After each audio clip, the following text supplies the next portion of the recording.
Fréquence Évasion. Dans quelques instants sur Fréquence Évasion, la clé du mystère. Nous serons en compagnie d'Edmond Giroux et nous parlerons du lâcher-prise. À tout de suite. Enfin, il existe une radio dynamique et proche de ses auditeurs. C'est Fréquence Évasion, la radio du Grand Sud sur le web. Écoutez la différence. Chaque jour sur Fréquence Évasion Grand Sud, info, loisirs, culture, environnement et détente. Fréquence Évasion, www.fréquenceévasion.com. Partout, dans le Grand Sud, Fréquence Évasion. Edmond Giroux, bonjour et merci d'être avec nous. Oui, bonjour. Alors nous nous retrouvons pour la deuxième fois sur cette antenne et aujourd'hui nous allons parler d'un thème assez récurrent puisque certains médiums nous en parlent régulièrement, c'est le lâcher-prise. Absolument, donc le lâcher-prise, une grande question qui fait partie intégrale de l'être humain une fois qu'il est mis en face de lui-même, je dirais. Alors qu'est-ce que c'est que le lâcher-prise exactement ? Alors qu'est-ce que le lâcher-prise ? Comme je disais, c'est une grande question. Alors c'est à la fois, je dirais, c'est à la fois un questionnement spirituel, mais également un questionnement psychologique et philosophique. C'est un principe intellect, je dirais, qui pourrait nous permettre de nous éloigner un petit peu de notre fameuse conscience analytique pure, dont le docteur Jean-Jacques Charbonnier parle très bien, et à l'inverse, donc, de nous rapprocher un petit peu de notre conscience intuitive, voire même de nous ouvrir les portes vers la conscience universelle et des consciences supérieures éventuellement. Ce lâcher-prise, c'est quand même assez difficile à pratiquer parce que on est quand même conditionné ici dans cette société. Ah tout à fait. C'est comment dirais-je, le lâcher-prise est très difficile à effectuer pour soi-même à partir du moment où nous vivons dans un monde déjà préformaté, je dirais, et qui nous oblige à être toujours en interrogation par rapport aux autres, ce qui éveille en nous ce que l'on appelle l'ego. Oui. Qui suis-je par rapport aux autres ? On va essayer toujours de se comparer aux autres, et donc cette société nous amène à une sorte de compétition, non plus par rapport à nous-mêmes, mais par rapport à notre entourage. Alors que ce soit l'entourage propre, que ce soit au travail, les connaissances, etc. Ça peut être les amis, ça peut être toutes les personnes, tous les êtres humains qui nous entourent, en fait, vont participer à affecter plus ou moins notre ego, et donc non seulement à le faire naître pour ceux qui ne l'avaient pas encore, mais tout au moins à l'entretenir déjà. Alors, ce fameux lâcher prise, il faut justement, il faut lâcher prise. Comment essayer justement de changer ? Il faut changer les paramètres quelque part. Oui, tout à fait. Bon, déjà, ce qu'il faut savoir, c'est que l'action de lâcher prise, ce n'est pas baisser les bras. Oui, bien sûr. C'est pas non plus, je dirais, un petit peu grossièrement, c'est pas du je m'en foutisme. Je vais pas me détacher de tout. Parce que là, on n'est plus non plus dans la bonne direction. C'est du je m'en foutisme. On va simplement se mettre dans une sorte de carapace et attendre que ça passe. Donc, le but du lâcher prise, c'est pas du tout ça, et c'est sûrement pas de l'indifférence. Bien sûr. Alors, je dirais que pour essayer d'approcher le lâcher prise, parce qu'effectivement, ça ne va pas s'apprendre d'un coup de claquement de doigts, ni même en quelques jours. C'est un cheminement, comme je disais au début, à la fois spirituel, psychologique et philosophique. Donc, il va naître petit à petit à partir du moment où on va se poser certaines questions. Alors pour moi, je pense qu'il y a deux questions primordiales à se poser. C'est lors d'une action ou d'une pensée, la première question à se poser, c'est suis-je réellement et entièrement responsable de l'émotion qui va me toucher ou de la scène que je vis. D'accord ? D'accord. Et la deuxième question sera, est-ce que je peux, moi, actuellement et effectivement, rétablir les choses ? En gros, est-ce que je suis maître de l'instant que je vis ? ce soit au niveau émotionnel ou au niveau purement physique, etc. Hein, est-ce que j'en suis responsable et est-ce que je peux faire quelque chose, mais quelque chose d'effectif? Oui. C'est-à-dire, est-ce que je peux braquer complètement la barre dans un sens ou dans l'autre, et maîtriser le navire? Je pense que ce sont deux questions primordiales à se poser. Alors, il est évident que la deuxième question ne va pas à l'encontre de l'aide apportée, hein, lorsque la réponse à la première question est négative. C'est-à-dire que si je ne suis pas responsable, est-ce que je peux faire quelque chose? Forcément, je ne pourrais rien faire. Alors, le lâcher-prise, effectivement, donc, comme je l'ai dit plus haut, c'est pas le fait de baisser les bras, ni de se fermer irrémédiablement à tout ce qui m'entoure, mais simplement vivre au jour le jour, je dirais. L'instant présent. L'instant présent. Voilà. Ou tout au moins apprendre à essayer de vivre l'instant présent et se poser lorsque on tombe sur des petits problèmes qui peuvent soit éveiller notre ego, soit nous atteindre moralement. Donc se poser déjà ces questions-là. Alors il y a des gens qui veulent toujours quelque chose, hein, c'est bien normal, on est tous un peu pareils. Oui, hein, je veux ci, je veux ça, je veux là. Puis on focalise sur ce que l'on veut et on s'aperçoit que ça ne vient pas. Et moi j'ai remarqué que ça m'est arrivé et j'ai remarqué que au bout d'un moment j'ai dit bon, puisque ça vient pas, tant pis, ça ne m'intéresse plus. Et c'est au bout de quelques temps, c'est là que ça vient. Ah ben tout à fait, je souris à vos dires parce que c'est en fait c'est ça. Bon, effectivement, on a toujours, nous sommes humains hein, avant tout. Bien entendu. Nous vivons sur Terre, nous vivons qui plus est en plus dans une société qui non seulement qui nous permet de demander des choses, mais elle nous le permet. Pourquoi? Parce que la société nous les présente, ces choses-là. Donc il est évident que ça va éveiller chez nous soit des envies, soit des choses comme ça. C'est vrai. Alors, ce qui est intéressant dans ce que vous dites, c'est lorsqu'on n'y pense plus, c'est là que les choses arrivent. Déjà, ça c'est, je dirais que c'est une démarche et une récompense du lâcher prise. Parce qu'à partir du moment où je ne vais plus y penser, ça veut dire que j'ai déjà lâché prise sur ce que je désirais vraiment. Il y a certaines paraboles dans certains écrits des religions qui vont un petit peu dans ce sens-là. Hein.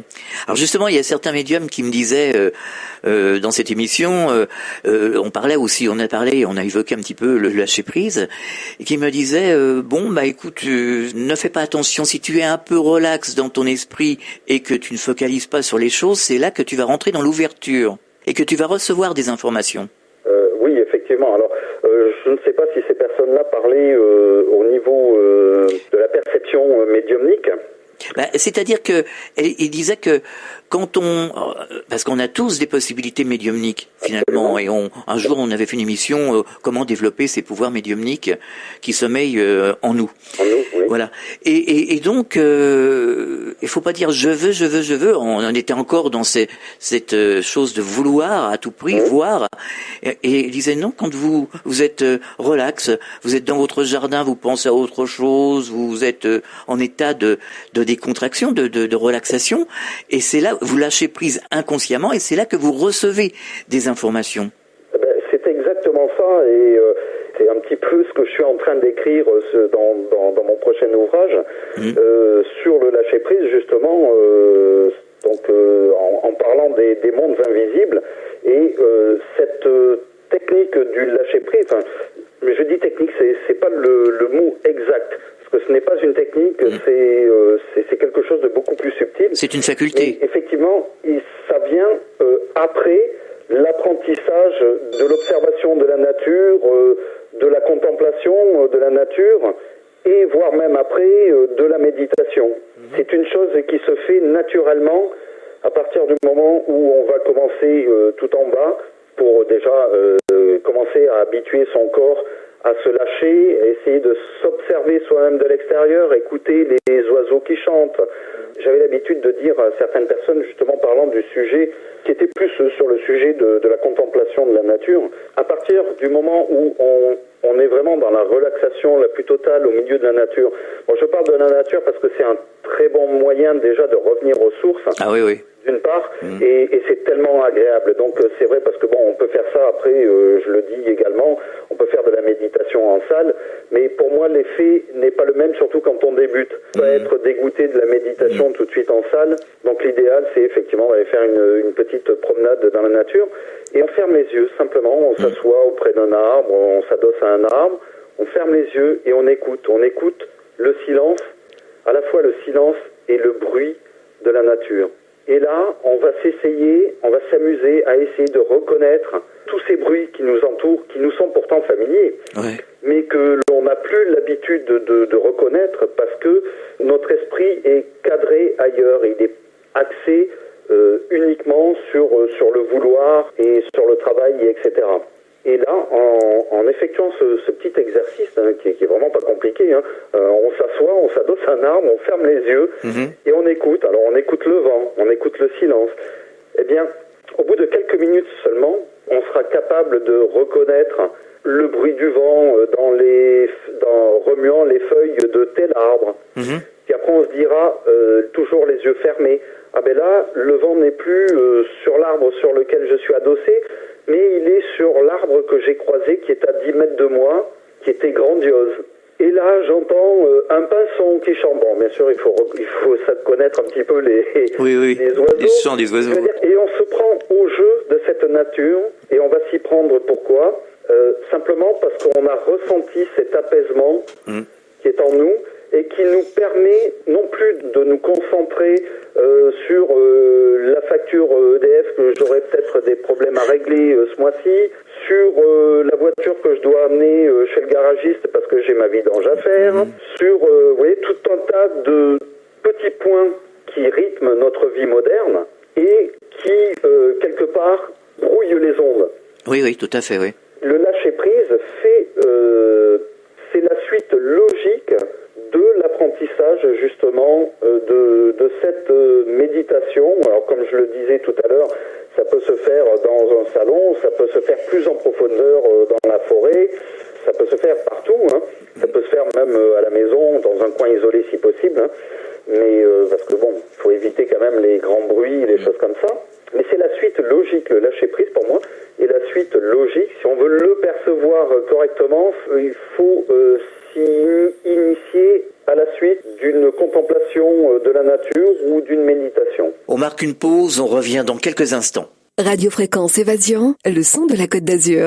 Réactualisez régulièrement toutes vos applications iPhone et Android sur les sites de Fréquence Évasion Radio et Monte Carlo Azur, fréquenceévasion.com, fréquenceévasion2.com et montecarloazur.com. De Menton à Toulouse, Radio Fréquence Évasion, le soleil du Grand Sud. Nous sommes de retour sur Fréquence Évasion, c'est la dernière partie de la clé du mystère. Nous sommes toujours en compagnie d'Edmond Giroux et nous parlons du lâcher-prise. Alors ce que j'ai remarqué, c'est quand nous sommes dans un jardin, par exemple, on se déconnecte de tout. Oui, absolument. Alors bon, il y a quelques techniques qui se font parce que bon, le jardin c'est bien. Bon, si il y a des personnes qui habitent des grandes villes et qui n'ont pas de jardin à proximité, c'est pas toujours facile. Oui, c'est vrai. Alors bon, il y a des petites astuces, notamment la danse de la flamme d'une bougie que l'on va mettre à 1 ou 2 mètres de soi. Et à ce moment-là, donc on ne va pas se concentrer sur la bougie, on va juste poser son regard sur la bougie. Chose complètement différente parce que se concentrer va demander un état de visuel accru et on va donc activer notre conscience analytique, parce que notre conscience analytique aura tendance à analyser ce que fait la bougie. Donc le but n'est pas là, justement, puisque le but est de se libérer de notre conscience analytique. Donc on va simplement poser les yeux sur cette bougie et rêver un petit peu, entre guillemets, rêver des danses qu'elle effectue, etc. D'accord. Et là, effectivement, bon, on n'a pas tout à fait le même ressenti et c'est moins rapide que dans la nature, Mais on arrive au final avec quelques minutes supplémentaires, on arrive un petit peu au même résultat. Alors dans la nature, je parlais du jardin tout à l'heure, moi j'ai l'impression aussi, ça dépend des sujets, hein, bien entendu, mais j'ai l'impression que quand on est en activité, on taille un peu les arbres, on s'occupe des fleurs, on est quand même en action, mais j'ai l'impression que ça calme un peu l'esprit justement, ça calme un peu l'intellect qui s'agite. Ah oui, mais c'est juste. Ce que vous me dites là est tout à fait juste. Alors simplement pourquoi ce qu'il faut pas oublier, à la base, l'homme est issu de la terre. Mmh. D'accord ? Ouais. Et ça, il y a des peuples qui vivent encore, qui l'ont très bien compris et qui ont un très très grand rapport avec la terre et avec la nature. Bon, je ne demande pas à retourner, c'est un petit peu le cas des Indiens Kogis. Ouais. Ça a été le cas notamment quand il y a eu le grand tsunami là, qui a balayé toute la péninsule indo-chinoise, qui est remonté même jusqu'au Sri Lanka. Alors ce qui est formidable, c'est là j'ouvre une petite parenthèse sur les animaux, c'est que tous les animaux avaient ressenti cela avant que la vague n'arrive et s'étaient tous sauvés. Eh bien, il y a certains peuples dans des îles pas très loin de l'endroit où le plus gros du tsunami s'est passé, qui habitaient des îles, et il y a certaines tribus qui sont restées très proches de la nature, qui ont senti d'entrée qu'il allait se passer quelque chose, et peut-être 1 ou 2 heures avant, et tous les villages se sont réfugiés au sommet des montagnes, de leurs petites îles. Et donc ces gens-là n'ont eu aucune victime à déplorer. Pourquoi ? Simplement, ils étaient, malgré le fait que la société ait commencé à s'installer chez eux, mais ces gens-là ne voulaient pas et ne veulent pas du modèle de société qu'on leur propose, donc ils continuent à vivre de manière ancestrale sur leurs îles. Et ils ont ressenti, ils ont eu l'intuition. Ce qui veut dire simplement, quelque part, j'en ai parlé au début, se connecter à la conscience intuitive. Ces personnes-là étaient connectées à leur conscience intuitive qui leur a fait dire il faut aller en haut de la montagne, il va se passer quelque chose. Qui plus est, ils étaient et ils sont très à l'écoute de la nature. Donc pour un peu qu'ils aient vu les oiseaux s'envoler par dizaines, etc., ça a dû les conforter dans leur intuition, on va dire. Alors les chamans lâchent prise pour accéder à d'autres niveaux. Ils sont en plein lâcher prise, eux. Ah, mais absolument. Et justement, alors, comme je le dis donc dans mon futur ouvrage, comment accéder au monde de l'invisible, ça fait partie du cheminement, d'un des cheminements, parce qu'il y en a plusieurs, ça fait partie d'un des cheminements pour accéder au-dessus, justement, et pour voir ce qui est invisible, en fait. Ah oui. Donc tous ces fameux mondes invisibles dont vous avez l'habitude de parler, puisque pour moi tous les sujets sont tous réunis dans un même, j'allais dire un même sac, c'est pas une jolie image, mais dans une même sphère, on va dire. Oui, oui. Et tout se tient, en fait. Tout se tient. Et effectivement, donc ces chamans-là qui maîtrisent absolument le lâcher-prise ont une facilité inouïe pour voir des choses que le commun des mortels a du mal, malgré qu'il ait la possibilité, puisque toutes ces possibilités sont en nous, en fait. Elles nous sont offertes. Bon, maintenant, le but, c'est pour ceux qui sont intéressés, bien sûr, c'est d'avoir les clés. Oui, voilà, c'est ça. Voilà. Et bien, le lâcher-prise est une des clés. Essayons de nous imaginer un couloir avec un ensemble de portes. Eh bien, il faut avoir les clés de toutes ces portes pour arriver à la dernière qui, là, nous ouvre sur quelque chose d'extraordinaire. Et surtout, essayer de faire taire les peurs. Absolument. La peur est un des grands blocages, justement, de l'apprentissage au lâcher-prise. Faire taire les peurs, rester dans la lumière, dans le positif. Rester dans le positif.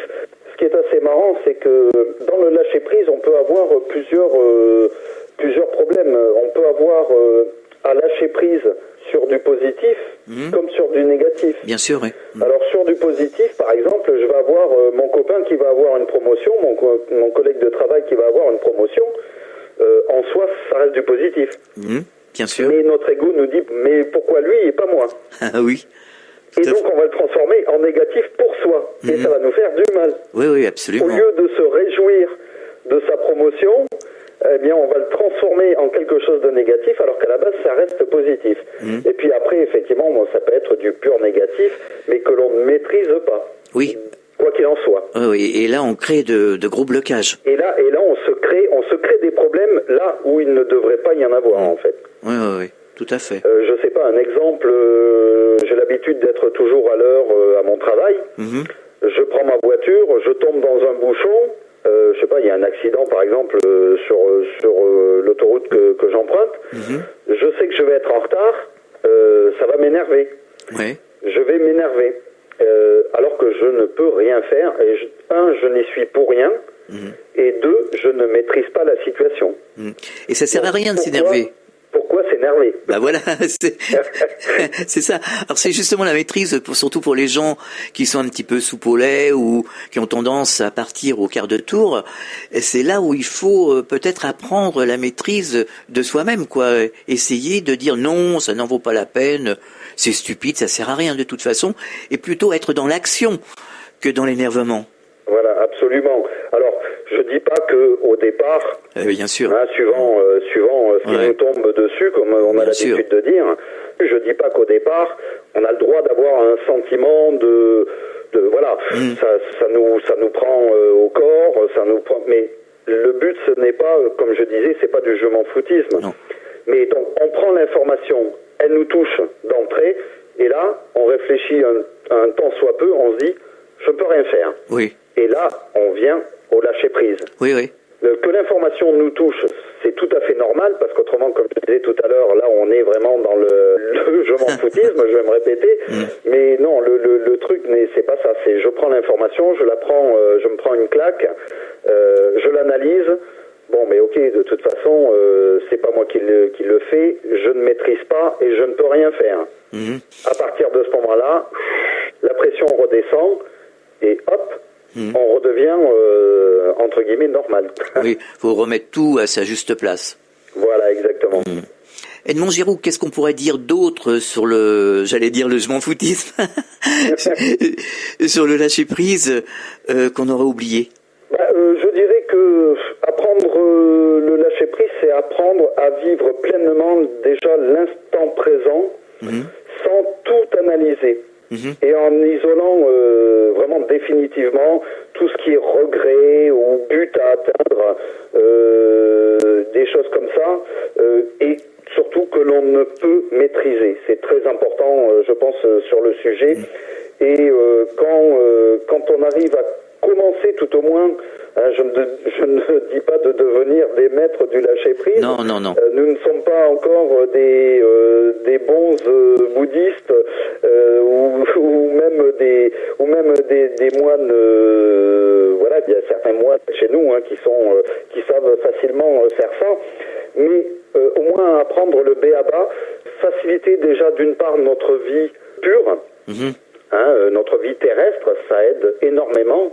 Et pour ceux qui veulent aller plus loin et donc essayer de découvrir un petit peu les mondes invisibles, c'est une évolution qui va leur permettre d'obtenir certaines clés. Je suis en train de sourire parce que j'ai l'image de la fameuse émission sur France 2 avec un trousseau de clés et puis où il faut ouvrir certaines cages, etc. Ah oui, d'accord. Donc voilà, je tairai le nom. C'est une image qui vient de me venir. Donc c'est un petit peu comme ça. Voilà, il faut obtenir certaines clés pour ceux qui veulent vraiment essayer d'en savoir plus sur les mondes invisibles. Comme nous le disions au départ et que vous le disiez très justement, en fait, quelque part, tout le monde est médium. Tout le monde est capable, à son niveau, d'avoir certains ressentis, certaines informations des mondes invisibles. Mais pour cela, effectivement, il faut détenir certaines clés. Voilà. Ne pas dramatiser les situations. Absolument, c'est très important. Voilà. Et voilà, laisser faire les choses et puis et surtout ne pas se rendre responsable des choses qui peuvent arriver. Bon, après, on peut se rendre responsable, mais ce qui veut dire qu'on est réellement responsable. C'est sûr que si je prends ma voiture et que je fonce sur un mur, bien entendu, je vais pas dire lâche prise. Bien sûr, bien sûr. Si c'était ma volonté de foncer sur le mur, là c'est autre chose. C'est plutôt être dans l'action, mais ne pas dramatiser. Absolument. Voilà. Plutôt agir que de faire du blabla et puis se prendre la tête pour un oui, pour un non. Mais voilà, c'est ça. C'est surtout ne pas se prendre la tête. Voilà. Quelle est votre actualité du moment ?